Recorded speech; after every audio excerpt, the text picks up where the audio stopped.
गाडगे बाबांजवळ, एक खापरानं भरलेली एक ते हे होती आणि एक खराटा होता आणि कधीही त्यांनी फुकटचं खाल्लेलं नाही. गाडगे बाबांच्या लहानपणीची बसल्या बसल्या तुम्हाला छोटीशी गोष्ट सांगते. पा किती महामानव होता तो.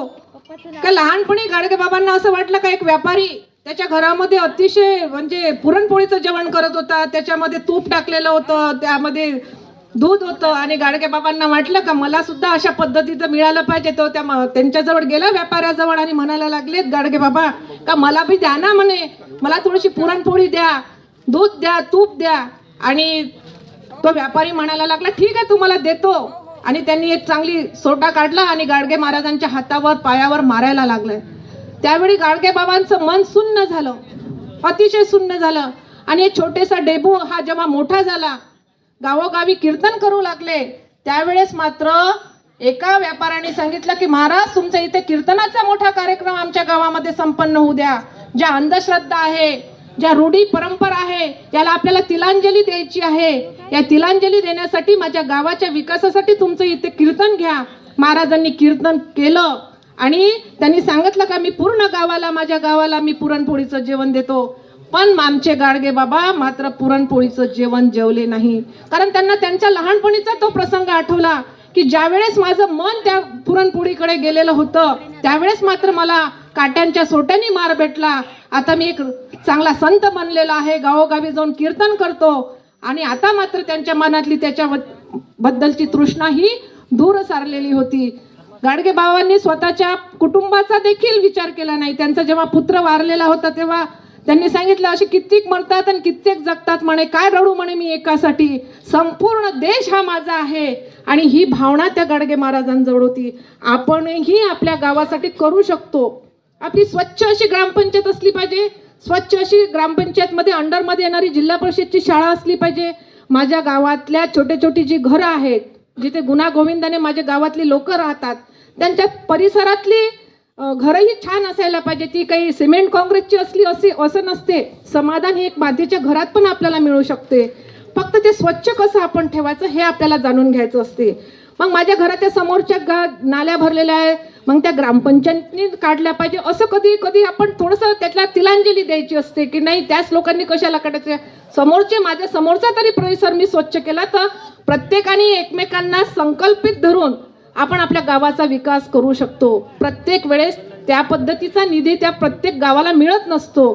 त्यामुळे त्यांनीच केलं पाहिजे. प्रत्येक गोष्टीत राजकारण आणलं पाहिजे असं कधी करू नका बंधूंनो. कारण आपण खरोखर सोन्यासारखे आहात.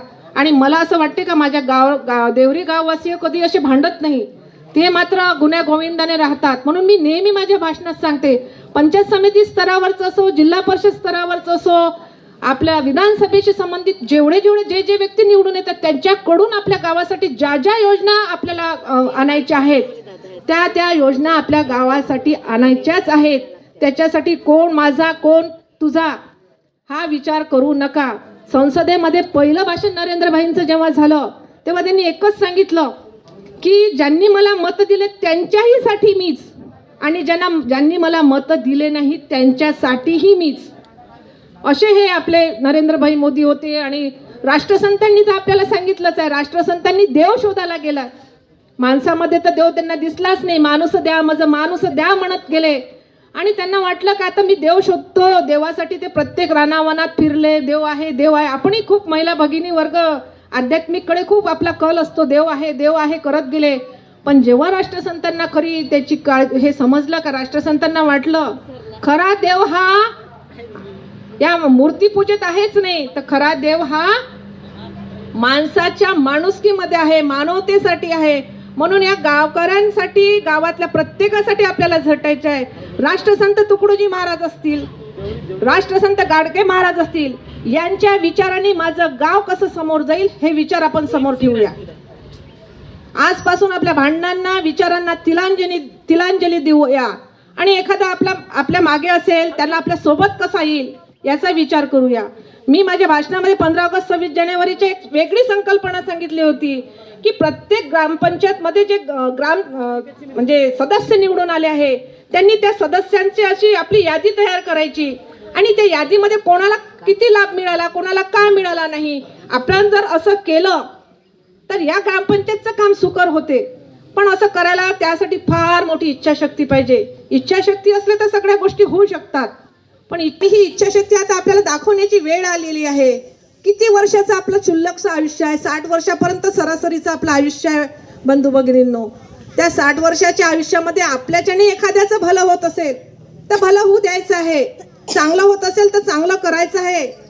प्रत्येकाने आपापली जबाबदारी जाणायची आहे. शेतमजूर असेल तर प्रामाणिकपणे ते 10 ते 5 मध्ये त्यांनी काम करायचं आहे.